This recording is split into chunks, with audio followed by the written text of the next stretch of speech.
Now, did he ever guide you toward your own career, which is considerable? I know he passed early on. I think he was 61 when he passed. 61 and 68. In 68. Did he guide you toward a career in entertainment or any of the things you did, or you just found your way there? Well, I was already working for the Beach Boys, and, okay. and we were on the road, and wow. you know, an interesting point. He invited them all over to dinner one night. Dan Duryea with the Beach Boys. I have to grab my microphone tighter here. and they were all nervous. I wonder why. I don't know why. maybe I should have told them some things they did to me. You know? Yeah. Eating dinner with Slim Dundee. Anyway, so I was already working in the entertainment business and doing other stuff. Mm-hmm. So you know, I would stop to go down and see him do a film here or a TV series there or right. whatever. Right. I always remembered that Twilight Zone episode. Very good. Did. I think it was good too. I think it was an excellent. Yeah. Did you get to meet Rod Serling? Yes, he did. He came over for dinner one night. Yeah. And he was very interesting. We just sat and listened to him talk. He sounded just like the guy on, the show. Yeah. Interesting, huh? It's a great show. It's a good one. It's a great show. Some of them come kind of stinky, but there are some really good ones. And yeah. It was good. And I try and see it, but I never find it. I have to go get my own copy, I guess. Yeah, I think they have them all out on Blu-ray, but I think it's on MeTV. Your own career, you mentioned the Beach Boys and Billy Preston. Give us a quick thumbnail on the Richard Duryea showbiz career. Got in show business because I was at college and the student body president said, "You're an actor's son, so when you go back for Thanksgiving, see if you can get Peter, Paul, Mary to come to our college." And this was up in Oregon. So I did. Mm-hmm. And on the way, I met all these people who were around Peter, Paul, and Mary, mm-hmm. and I went to work for them mm-hmm. on weekends. And I would go out and pick up money for the Brothers Four, the Four Preps, Johnny Mathis, Peter, Paul, and Mary, and all that stuff. And so I would be driving around all the Northwest picking up money on weekends, and then I'd come back and go to college. And how did you leapfrog into the rodeo business, or am I getting ahead of you? Yes, sure. That rodeo, I had an idea. After many years in the management of entertainers, I decided that possibly I might try something different. And I was invited by Deng Xiaoping to come to China. So I had attempted to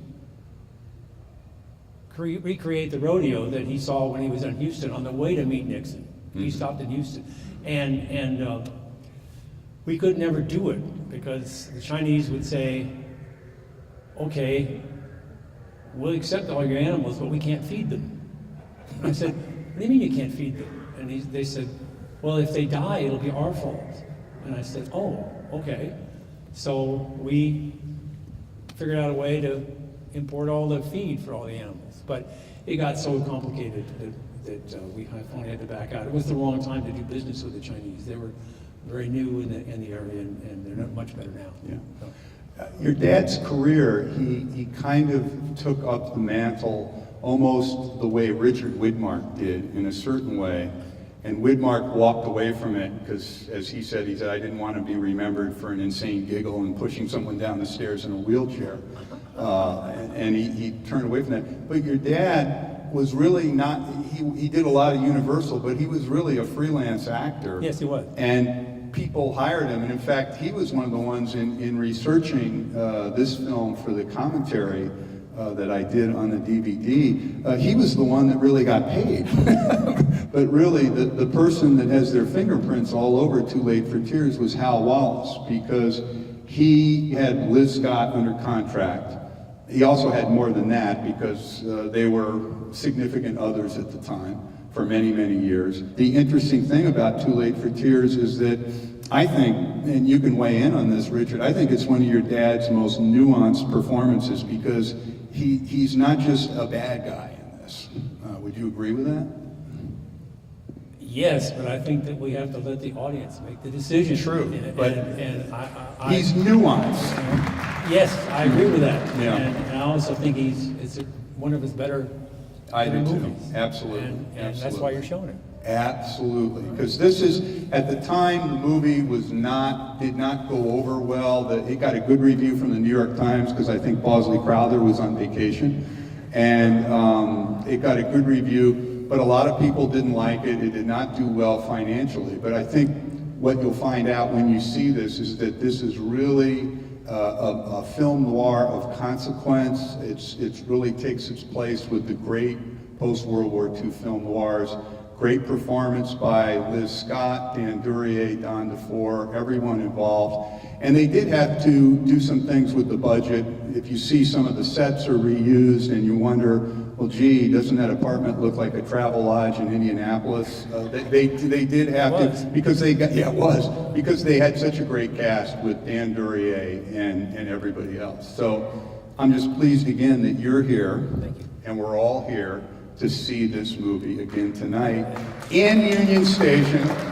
And let me just add in closing that the Union Station part of the movie is not a large part. Some of the other two movies we've shown, you see the information booth and you see all over Union Station. You'll see some brief scenes in Union Station, but Union Station figures prominently in the plot of the movie.